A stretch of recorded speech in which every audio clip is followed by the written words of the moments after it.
Welcome guys, today I'm with the JBL Flip 3 and I'm going to show you how you can pair this speaker with your Android smartphone.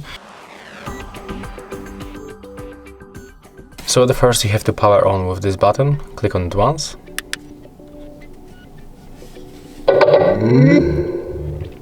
Next we have to move our speaker to the pairing mode by using the Bluetooth button, so we have to click on it once.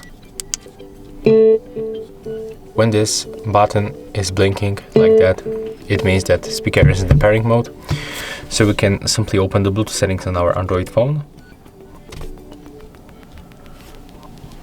Select pair new device.